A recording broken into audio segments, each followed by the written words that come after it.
Cette présentation sur les cartes qui est effectivement fondamentale, là, ce que je voudrais moi maintenant vous dérouler, c'est quel est le projet de Sudmine et quels sont les exemples qui existent déjà en France de mine d'or.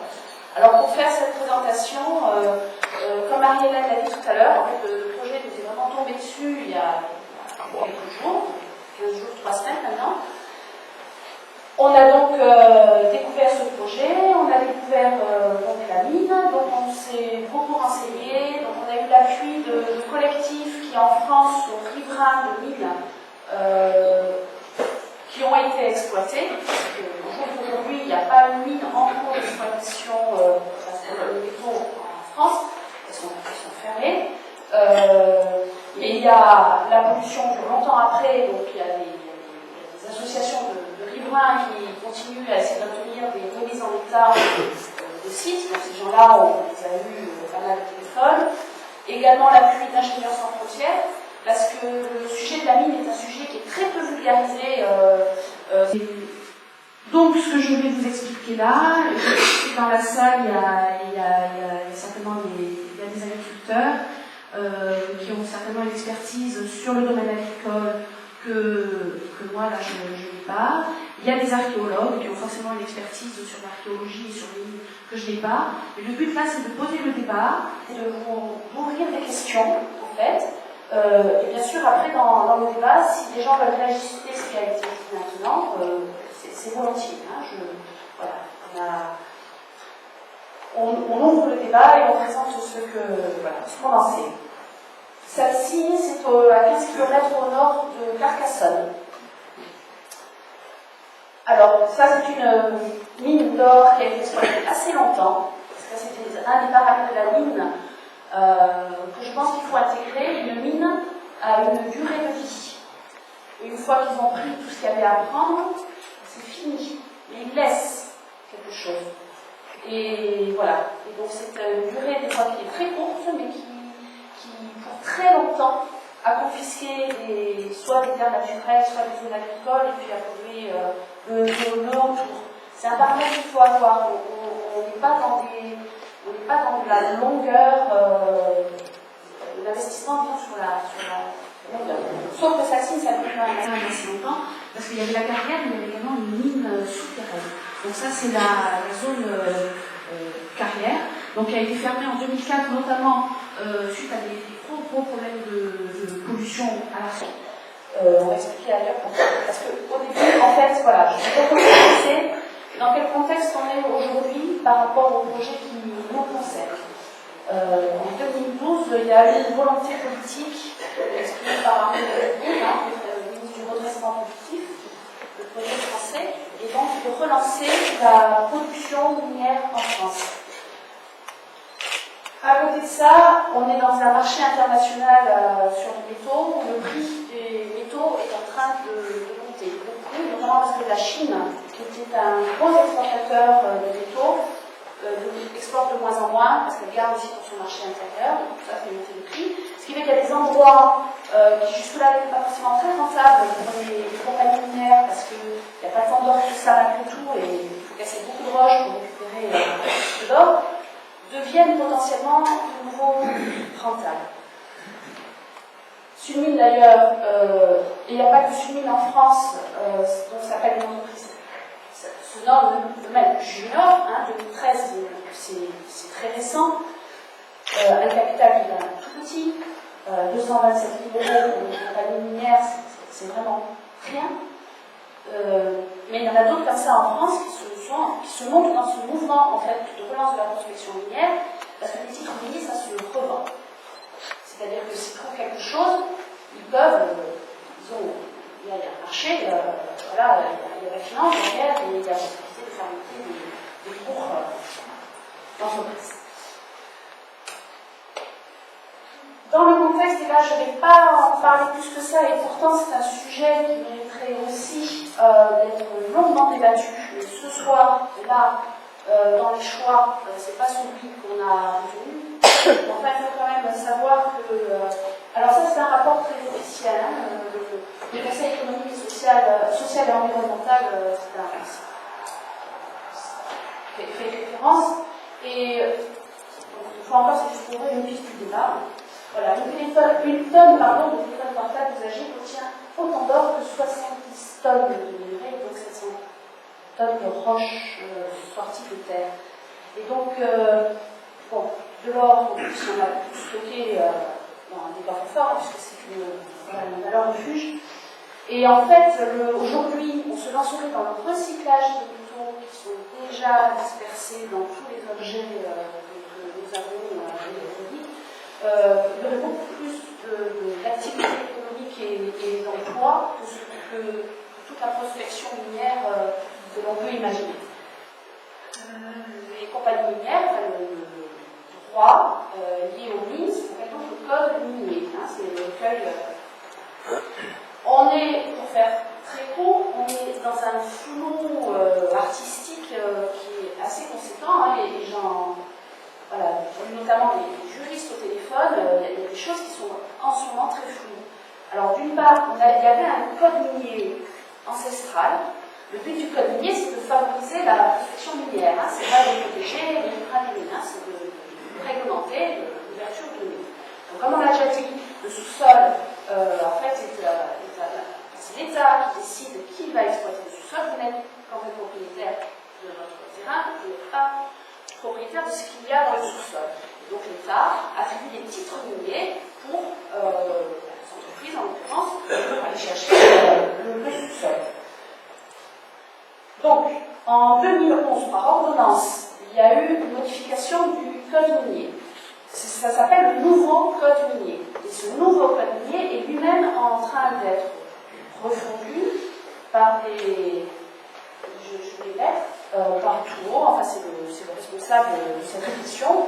Et tout le monde pense que ça va passer par ordonnance, parce que c'est la mode en ce moment, on fait passer des trucs par ordonnance. Donc après les régionales, il est fort probable que le code minier qu'on a là aujourd'hui sera refondu avec les propositions du dit Tour. Il y a des choses qui peuvent être un peu mieux, mais il y a des choses qui seront aussi beaucoup moins bien, et notamment dans le nouveau code. S'il passe comme il est prévu actuellement, ce qui peut encore être amendé, tout ça, pas vraiment avec beaucoup points d'interrogation. Par exemple, le silence de l'administration pendant 2 ou 3 mois vaudra acceptation du dossier. C'est-à-dire qu'il y a une entreprise minière qui demandera un titre minier si si l'administration ne donne pas d'accord, ne répond pas pendant 3 mois, ça vaut acceptation. Parce qu'ils sont délais ridiculement courts dans ce genre de projet. Parce que c'est un mouvement général de faciliter, d'accélérer toutes les procédures qu'il y a autour de ces sujets. Voilà. Pour en revenir aujourd'hui, il y a donc un flou terrible, parce qu'il y a ce nouveau code minier qui existe, mais il y a eu par ailleurs d'autres codes qui ont été produits, notamment tout ce qui touche à l'environnement, et que le nouveau code minier ne prévoit pas explicitement. Et par ailleurs, il y a des lois en cours pour augmenter pour essayer de favoriser la participation du public. Alors, pour prendre un exemple, la consultation des conseils municipaux qui vient d'y avoir par le préfet. En fait, cette consultation que le préfet a lancée n'est pas prévue par le code minier. Elle n'est prévue qu'en Guyane. En Guyane, quand un conseil municipal ne rend pas son avis, dans le cadre de la procédure du code minier, ça vaut avis favorable. C'est écrit dans le code minier. Simplement, on est en Guyane et il n'est pas prévu dans le code minier que le préfet se retourne vers les conseils municipaux. Alors, le ministère nous, la journaliste, a répondu qu'en fait, oui, mais c'était justement que le préfet avait voulu anticiper les changements de la loi pour, malgré tout, consulter les conseils municipaux, ce qui en soi n'est pas réel, sauf qu'il a sorti sa demande de consultation d'une demande de confidentialité vis-à-vis de l'administré. Alors là, ça fait un peu l'effet inverse, hein, parce que qu'est-ce qu'on peut voter sans pouvoir en parler, quoi. Voilà. Donc, quel est le statut des avis des communes? Bon, c'est un flou complet, parce que c'est pas la procédure, mais malgré tout, il y a des changements en cours, on ne sait pas ce qui sera rétroactif, on ne sait pas ce ça ne va pas. Aujourd'hui, avec le plan terminé, ce qu'il faut retenir, la philosophie, je m'arrête là-dessus, je crois, c'est qu'il n'y a pas de point d'arrêt.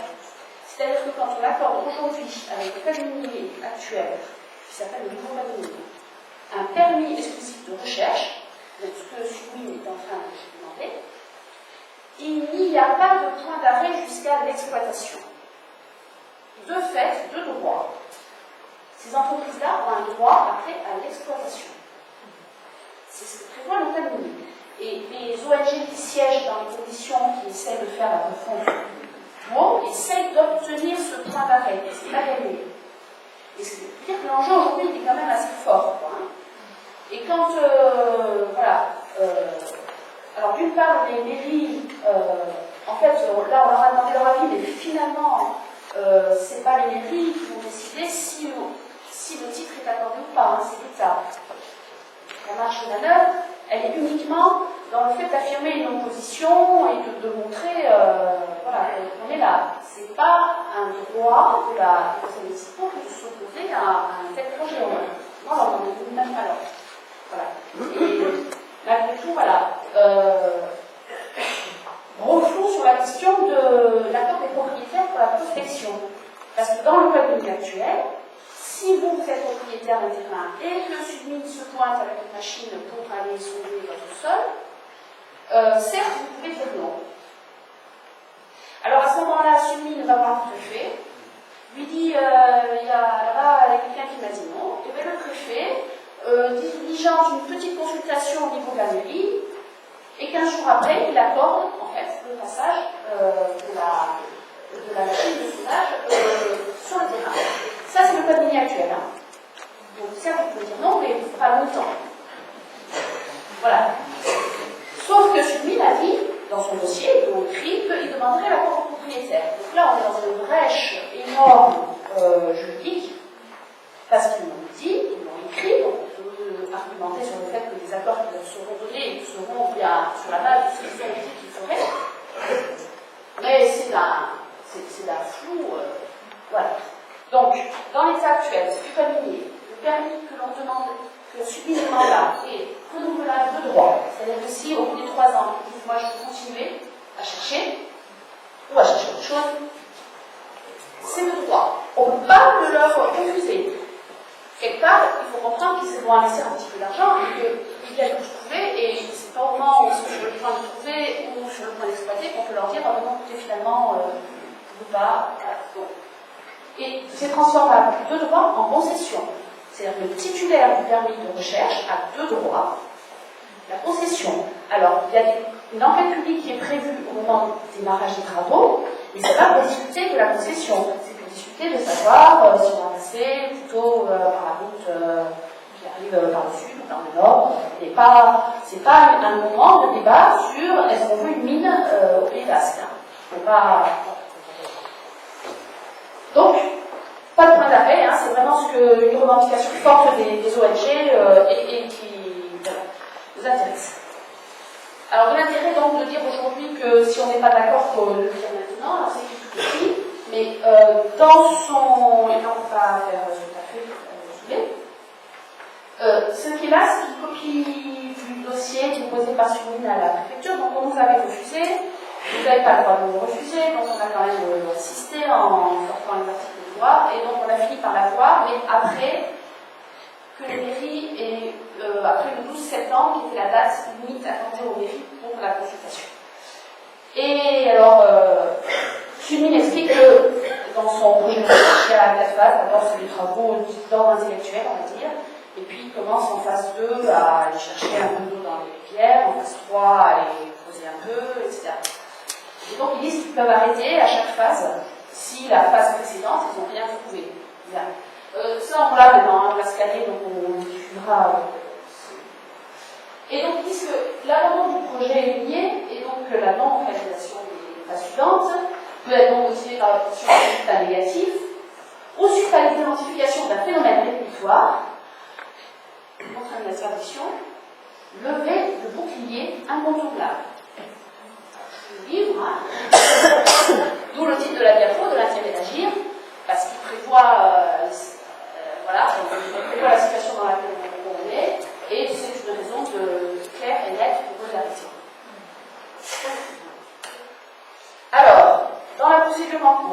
en fait, ça a déjà été dit, donc la demande est faite au niveau du ministère, qui a descendu le dossier au niveau du préfet, donc pas le sous-préfet, le préfet, qui consulte les différents services, la BREAL, la BRAC, je passe le site. Le préfet va rendre son propre avis, a consulté donc les maires et les anciens foyers artistiques sur la procédure, va remonter tout ça au niveau du ministère, donc le ministère de l'économie, des finances et de l'industrie, où il y a encore la modification des services administratifs, on va dire, et quand tous les services ont rendu leur avis, il va y avoir 3 semaines de consultation du public sur Internet. Alors, bien sûr, on va pas être prêt, enfin, ici maintenant on va être prévenu parce qu'on va guetter, et ça se passe le temps, ils ne vont pas déplacer ça par contre. Ou pas tout le monde est favorable, personne ne dit rien, voilà. Mais c'est une fois tous les avis rendus. Enfin, moi, je ne crois pas un instant, c'est vraiment de la cosmétique. C'est pareil, c'est une modification par rapport aux lois qui vont sortir sur la participation du public. Donc, ils sont en train d'essayer d'aménager des petits trucs comme ça. C'est une consultation. Vous allez pouvoir dire tout ce que vous en pensez, mais c'est pas vous qui décidez. Voilà, que ce soit assez clair. Et puis, on n'a jamais vu un service administratif, on n'a jamais vu une grade dire ah oui, c'est vrai, il y a quelqu'un qui a écrit un truc sur Internet qu'on n'y avait pas passé. On va peut-être revoir notre avis. C'est rendu, les avis sont rendus. Ceci dit, avec ce qu'on vient de dire, la loi publiée, il faudra bien sûr s'en saisir. De ce moment-là, enfin, je pense, merci. C'est tout ça qu'on nous accorde. Et je pense qu'il faut aussi s'en saisir, c'est un des moyens d'expression, il y en aura d'autres, enfin, on va créer ces questions, mais c'est ça qu'on nous accorde. Alors, pour en venir à ce niveau, donc ils ont communiqué, ils ont envoyé notamment aux conseillers municipaux et aux mairies une 4 pages ouvertes, ils ont vu, les ont vus, et donc ils disent que dans leur... ils cherchent donc un ordre secondaire, critique, libre, grossier, facilement récupérable à l'aide de moyens mécaniques simples, ayant un faible impact environnemental. C'est la seule chose sur laquelle ils ont communiqué quand ils ont eu l'occasion d'envoyer des documents aux conseils municipaux. Voilà. Donc certains ont pu penser, bon, c'est pas grand-chose, on va essayer de chercher, on va trouver un appel, un tamis, tout ça, voilà. Ce sur quoi ils n'ont pas communiqué, mais qui est dans le dossier, donc on a fini par se procurer. C'est qu'en fait, au bout des 3 années du permis, ils peuvent demander le renouvellement de leur permis de recherche pour mener notre étude sur des sujets non prioritaires, c'est une chose qui ne faut pas chercher dessus, et solliciter le renouvellement afin de se focaliser sur l'ordre primaire, impliquant l'apport de moyens considérables tant en termes techniques que de coûts envisagés. Alors on va faire après un peu de géologie. Donc eux ils disent, nous leur recherche c'est comme le Romain, c'est celui qui a été entraîné d'un filon quelque part dans la montagne, qui se retrouve maintenant dans les sédiments parce que l'or a été entraîné par l'eau avec les différentes périodes de sédimentation. Il est là dans une sorte de sable, sédiment. Donc il est libre, c'est-à-dire qu'il n'est pas lié à d'autres minéraux comme il est dans la montagne et donc on va le chercher là dans ces alluvions. Mais en fait, l'or qui arrive dans l'alluvion, il vient de quelque part. Ce quelque part, c'est le filon, c'est l'or primaire. Et donc en fait, bien sûr, c'est lui qui est le plus intéressant à chercher. Parce que c'est là qu'on a. Et là, c'est pas 1 gramme par tonne, c'est peut-être un peu plus, mais alors c'est aussi des moyens considérables. C'est celle-ci que je vais montrer en première diapo. Donc, voilà la stratégie de Sumine. Le cheval de Troie, on est là, on vient, bonjour, on va faire participer la population. On cherche juste l'or facile, là, comme ça, dans le bord des rivières. Mais ce qu'ils n'ont pas dit, c'est ce qui est caché à l'intérieur du cheval, c'est qu'en fait, leur objectif, c'est l'or primaire, c'est la grosse mine d'or. Ingénieurs sans frontières, on m'a dit, Ça c'est vrai, le cheval de Troie, mais quand même ça les intéresse aussi quand même d'aller chercher l'or secondaire, etc. Parce que ça c'est du cash, qui rentre tout de suite. Si jamais ils trouvent effectivement dans les sédiments tout de suite de l'or, ils ne vont pas cracher dessus parce que c'est un moyen de rentrer de l'argent tout de suite, parce que la recherche d'or primaire, ça demande des moyens considérables. Avec 223 millions de capital qui vont y arriver. Donc, en fait, ils vont faire les mines. Hein. Ils vont prendre l'or classique s'ils en trouvent, et ils vont aller chercher, surtout en haut de la montagne, enfin, de la montagne, ça, là où il y a le filtre. Alors, maintenant, je vais revenir à des projets miniers qui existent. Donc, ça signe, hein, ça, c'est avant. C'est des carrières à ciel ouvert. Ceux qui nous promettent, là, celui, ce sont des carrières hein, à ciel ouvert. Ils ne parlent pas de faire des mines enterrées. Le mot carrière désigne ce qui fait la différence entre une mine et une carrière, c'est le type de matériau qu'on y cherche. Et non pas du tout que ce soit ciel ouvert ou pas. Voilà. Alors, c'est tout petit, donc le côté géologie, je vous l'ai fait tout à l'heure, c'est-à-dire que c'est ce qu'aussi a montré tout à l'heure Georges, hein, c'est-à-dire qu'il y a un fleuve qui a déposé des sédiments dans lesquels on touche. Et que donc, s'il y a de l'or sur les berges, dans les sédiments, ça s'appelle des classés, c'est le terme des géologues, classés, ça. Et cet or vient de quelque part, donc c'est du filon, on a bien pu faire, et qui va dans les sédiments, et l'or est très souvent, il peut être libre, mais il est très souvent lié à tous les autres minéraux qui sont présents dans la roche. Alors, Sudmine nous dit, mais là, je n'ai pas trouvé la bonne photo. On va chercher donc l'or dans le sédiment en faisant des tranchées. Alors là, peut-être que, je sais que les archéologues ont d'autres visions. Je n'ai pas trouvé de photo. On trouve très peu de choses. Même la mine de Sassy, pour trouver enfin, il y a très peu de photos. Bon, tranchées. Ça a l'air d'être en Amazonie, donc je ne sais pas si c'est très. En Guyane, c'est en Guyane. Le truc, c'est qu'ils creusent assez large, parce que voilà, et de plus en plus profond pour jusqu'à aboutir à l'or. Donc là, cette tranchée-là, elle n'est pas du tout profonde, mais ça peut être très long, et puis surtout, ça peut descendre. Et c'est la seule chose dont ils parlent, eux, dans leur dossier, là, c'est de faire des tranchées, qui va déjà.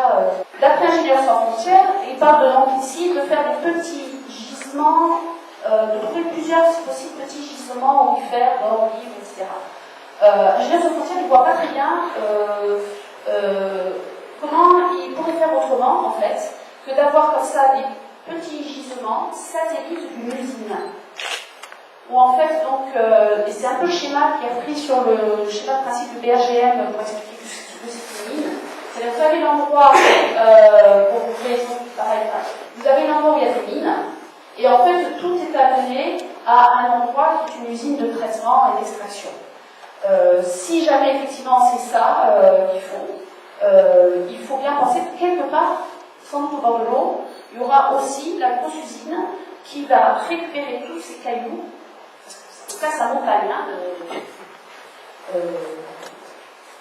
là, ils ont dit dans le journal 7 grammes par tonne, ce qui serait déjà assez gros. Voilà. Jusqu'à 1 gramme par tonne, on peut faire des recherches d'or. Alors, ça ne se voit pas l'or, hein, une forme de paillettes, mais par gravimétrie, comme ils disent, c'est-à-dire en faisant un certain nombre d'opérations sur le sable, enfin une roche pour laisser tomber l'or. Donc il faut 1 tonne de roche pour 1 gramme d'or. Donc le problème de la mine, hein, les problèmes c'est ça, c'est les résidus. Ce ne pas des stériles. Et les Romains nous en ont laissé beaucoup, je crois, des stériles. Voilà. Et le point, donc, après plus tard, je parlerai de chimie. Puisque chimie nous dit que dans un instant, il ne va pas faire de chimie, ce qui ne sera pas possible s'il va chercher l'or primaire, mais le problème de la mine, c'est l'eau. Et notamment par gravimétrie, c'est-à-dire quand c'est en fait une lave, ils prennent la roche, ils l'amènent soit dans des usines, soit sur place, mais ça semble assez peu probable, Et il faut en fait laver la roche, après ça met en... Ce sont vraiment d'énormes quantités d'eau. La mine dans le monde, c'est le deuxième utilisateur industriel d'eau. Donc, en plus de ça, quand c'est à ciel ouvert, il faut arroser les pistes, il faut arroser la carrière tout le temps. C'est le problème du partage de la ressource en eau. Et qui est un des points.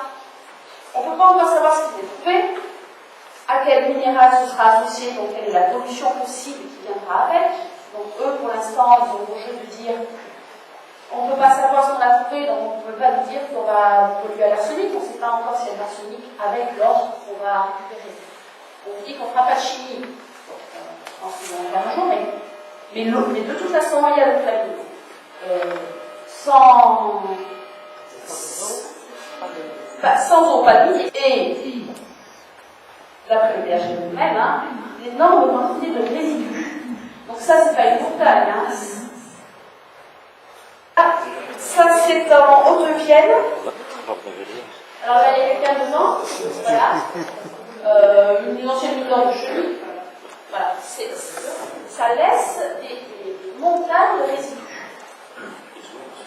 Associés, donc, au problème de pollution. Parce que, donc, l'or est malgré tout pas toujours libre, il est souvent lié, c'est-à-dire qu'il y a avec lui des tas d'autres minéraux, et notamment l'arsenic, et comme ils prennent la roche, la cassent en petits morceaux, la broient, etc., pour arriver à faire de la boue, pour finir par sortir l'or de tout ça, et bien l'arsenic en fait est libéré. L'arsenic qui jusque-là n'était pas en contact avec l'eau, parce que dans la roche qui était cristallée, en fait, le fait maintenant est au contact de l'eau, et c'est un des énormes problèmes autour des mines d'or, parce que l'or est souvent associé à l'arsenic, d'un point de vue géologique, c'est la contamination secondaire à l'arsenic. Je vois encore, c'est pas qu'on a amené de l'arsenic dans la mine, c'est que en cassant la roche, on a libéré l'arsenic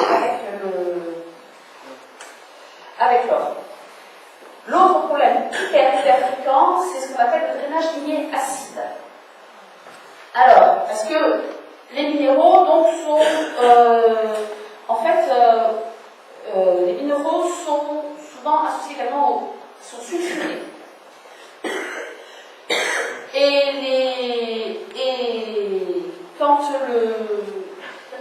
ils se retrouvent ces sulfures de quelque chose en contact avec l'air et l'eau, ils se dissocient, ils sont instables. Et donc, ils partent dans l'eau et ils acidifient l'eau. Et l'acidification de l'eau autour des mines, c'est un autre. Alors, de l'eau et bien sûr des sols qui vont aller avec, c'est l'autre gros problème. Et ça, c'est pas encore lié à l'utilisation de la chimie pour extraire de l'or. Hein. C'est le phénomène normal, on va dire. Donc, voilà, il y a les eaux là qui sont jaunes. Hein. Elles sortent d'une ancienne mine. Parce que la mine, donc, a une durée de vie d'exploitation, mais l'état, il reste. Et c'est pendant des années, encore après la fin de l'exploitation, que l'eau de pluie, les cibles, tout ça, elle continue à balancer dans la nature, le sulfure, l'arsenic, la gestion de l'après-mine est un enjeu majeur pour le domaine minier. Donc, là, je vais appuyer sur ce que dit le BRGM, donc le bureau, c'est tout très officiel.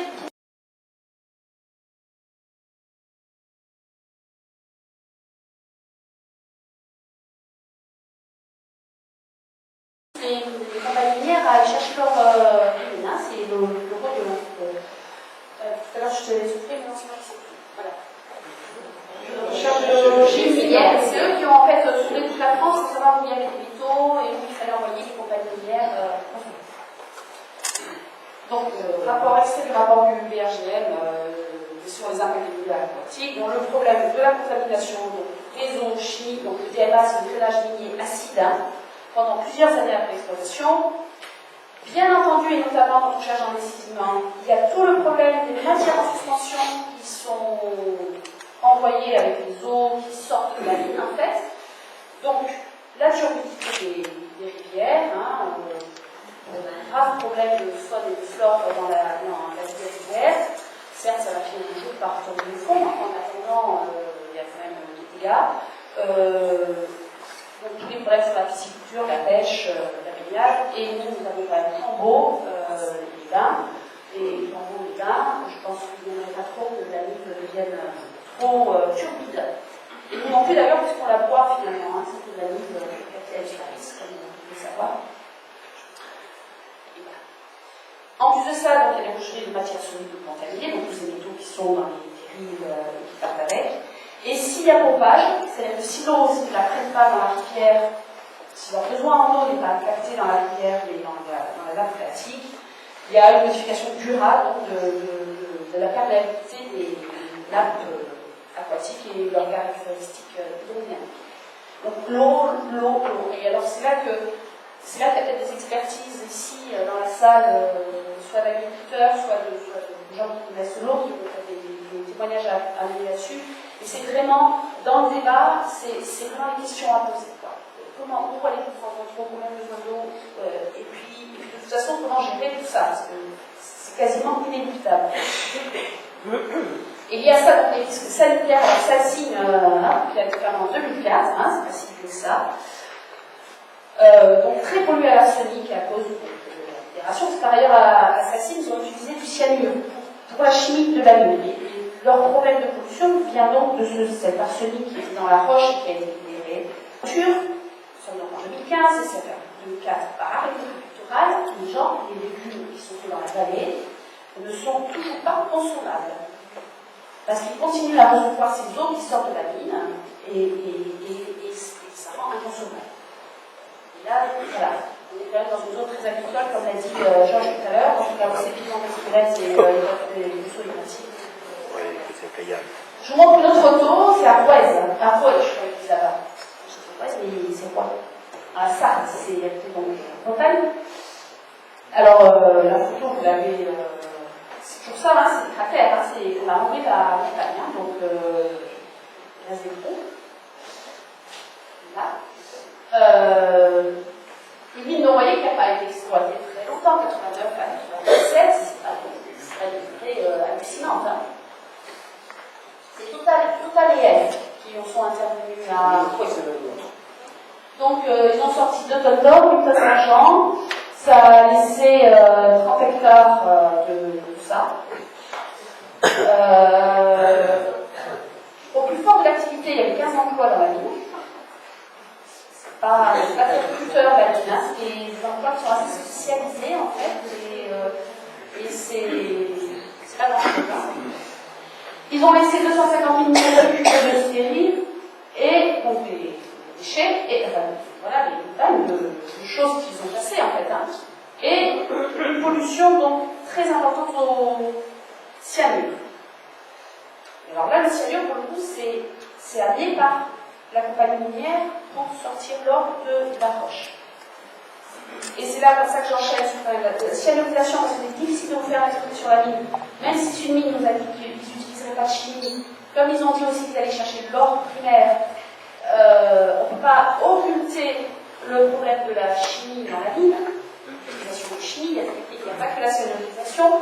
Mais en fait, donc, le BHDM, depuis 2013, la technique donc, de la cyanure est la plus utilisée à travers le monde et il n'existe à l'heure actuelle aucune alternative adéquate à l'utilisation du cyanure pour l'extraction de l'or. Il n'y a pas le choix. Quand on veut prendre l'or qui est lié, c'est le cyanure. Voilà.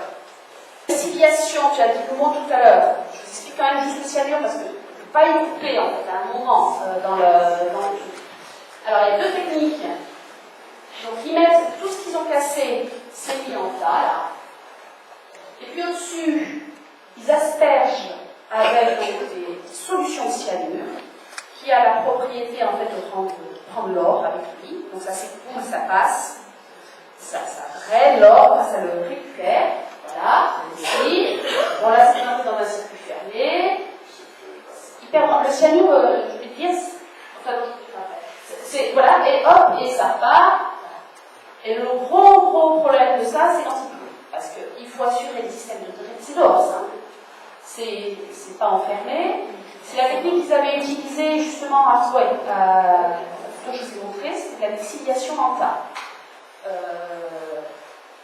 Quand il pleut, si le drainage n'est pas correctement fait, et vous savez bien qu'il pleut de plus en plus et fort, etc., ben, en fait, l'eau, elle tombe aussi sur le tas là, et elle entraîne avec elle le ciel. Donc, c'est déconseillé dans les pays où il pleut.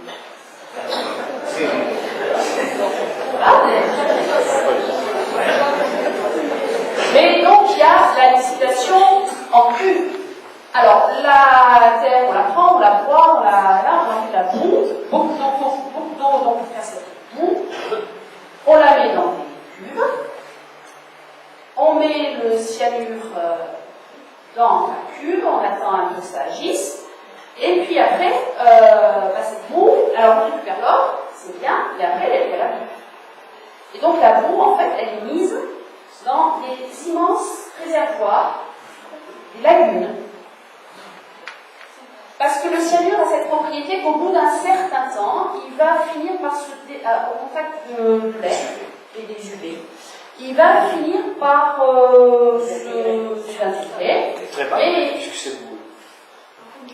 Mais voilà, donc ils essayent d'avoir le plus de surface possible d'étalement de leur boue, augmenter le contact entre les boues, les UV, le cyanure, le plus rapidement possible s'en aille.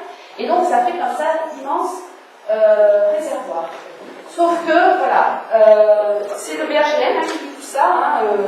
Le problème, c'est la stabilité physique de ces choses-là. Il y a énormément d'accidents en fait sur ces réservoirs de rupture de digues. Ou de débordement, bien sûr. Parce que, pareil, et des accidents de transport aussi. Voilà, alors, oui, je l'ai, je crois. Regarde. BHGL. Les accidents environnementaux liés au cyanure. Alors ça, le rapport est daté de 2006. Alors là, je vais faire ma petite phrase. Le cyanure, c'est ce qui a mis le feu dans le port en Chine. Là. C'est très dangereux. C'est assez dangereux. C'est pas un produit... parce qu'ils l'ont arrêté. Voilà. Et donc, les accidents, il y a une trentaine d'accidents sur les 25 ans, là, divisé par le BRGF. 30 accidents sur 25 ans, liés au cyanure. Donc, soit dans le transport, soit rupture de conduite, soit rupture de digue du bassin, 72%. C'est quand même un produit un peu dangereux. Voilà. Et notamment, je ne sais pas si vous vous en souvenez, parce que c'est un peu sorti de ma mémoire, mais c'est un peu... C'est pas bien marqué, c'est en Roumanie, une digue qui a justement fondu dans une mine d'or. Alors là, il y a quelqu'un. Vous voyez, là, il y a un monsieur là. Il y en a d'autres là. Ouais, c'est vous montrer la taille. C'est juste que digue. Parce que comme on n'a pas souvent la place de faire des lagunes, en fait, petit à petit, ils montent ces bassins de rétention. En fait, ils font des digues pour augmenter leur profondeur et leur capacité. Parce qu'ils n'ont pas toute la place qu'ils veulent. Voilà. Et donc ça a provoqué donc un déversement de cyanure, ça avait tué tout. Alors le Danube, il n'y a plus de poissons, c'était jusqu'à la mer Noire. C'est 2000 km de rivière complètement dévastée par le déversement de cyanure. Par rapport au démarrage de ce projet, c'était quand même dans une grande opacité, enfin qui nous, auquel nous interpelle beaucoup. D'autant plus qu'on avait été, au mois de mars dernier, on a été en fait auditionné au ministère de l'écologie et de l'environnement dans le cadre d'une réflexion du gouvernement sur la démocratie participative. Ça fait suite à Sivins, ça fait suite au de Rémi Fraisse à Sivins. Voilà, leur affrontement avec les Hollande. Et François Hollande avait à ce moment-là, en réaction à Sivins, et en réaction en fait à des tas d'endroits en France où comme ça il y a des conflits qui font l'objet d'énormes tensions, avait initié ce chantier de la démocratie participative. Parce qu'ils ont quand même bien analysé qu'on en arrive à des silences, on en arrive à des Nouvelle-Zélande et on en arrive à des tas d'endroits, hein, il y a les Center Park, il y a l'enfouissement des déchets à l'île, etc. Parce qu'en fait, on en arrive là parce qu'il n'y a pas d'espace pour le débat et que les débats ont lieu quand les décisions sont prises. Et on est toujours mis devant le fait accompli, et donc ça génère forcément ras-le-bol, hein, et des situations comme le fait de la science. Et le rapporteur de cette commission, pendant 6 heures, avec le cadre, a été auditionné avec il y avait 11 mouvements, la science, etc. Pendant 6 heures, on leur a exposé, on avait préparé, on leur a exposé toutes les défaillances des procédures qui font que, et puis tous les conflits d'intérêts, et puis toutes les mauvaises pratiques, on va dire, toutes les tricheries qu'il y a. On avait l'exemple de la LGV, on se basait sur ce qui se passe avec la LGV pour exposer ce qu'on avait à dire. Et le rapporteur a donc remis un rapport qui s'appelle Débattre et décider. C'est-à-dire qu'il faut d'abord débattre et ensuite on décide et on ne fait pas l'inverse. Voilà. Donc nous là, on a vraiment à cœur aujourd'hui de poser le débat. L'administration aurait dû poser, Sublime aurait dû poser, je ne sais pas qui aurait dû poser, mais il n'a pas été posé. Donc c'est pour ça qu'on fait cette réunion ce soir. Vous donnez comme ça des éléments qu'on lance comme ça, auxquels on croit bien sûr, on s'est travaillé, on s'est renseigné, mais voilà. Et donc, pour résumer, le partage de la ressource en eau, qui peut prendre de l'eau, pourquoi faire? Ça va vraiment être un souci majeur dans les années à venir, hein, c'est le partage de l'eau. Et la mine, vraiment, c'est difficile de s'en rendre compte comme ça, mais c'est vraiment une quantité d'eau hallucinante. L'acidification, il y a quasiment toujours autour des bon, moi, c'est là qu'il y a peut-être des experts en sol aussi, en agriculture, qui ont peut-être des choses supplémentaires à dire sur les conséquences de l'acidification du milieu, hein, sans parler de la faune et de la flore. Bien sûr, aussi donc, les risques accidentels, mais qu'on ne peut pas occulter en disant que ça n'arrive que chez les autres, hein, qui ne sont pas effectivement ceux-là, les risques accidentels, ils ne sont pas obligés, mais enfin, quand même, il faut bien le prendre en compte dans l'analyse. Et ce problème d'après, les trous de Salès, les paysages, c'est ce que c'était, hein, avec surtout, en ce moment, c'est toujours une procédure, je vous rappelle, je vous l'ai dit au début, on est sans point d'arrêt. Il n'y a pas actuellement le permis de recherche est accordé, disons que le droit jusqu'au bout de l'exploitation. Donc c'est à nous, là, de faire la levée de bouclier dont il est fait mention dans le dossier. Et voilà, donc question, comment est-ce qu'on peut coexister une mine et une agriculture, avec les AOC qu'on a ici, l'agriculture. Comment coexister avec Cambo, de Cure, nos rivières, comment on va les faire pour les garder propres et potables, et d'une manière générale, nos paysages, notre environnement. En fait, là voilà, le débat qu'on voulait poser.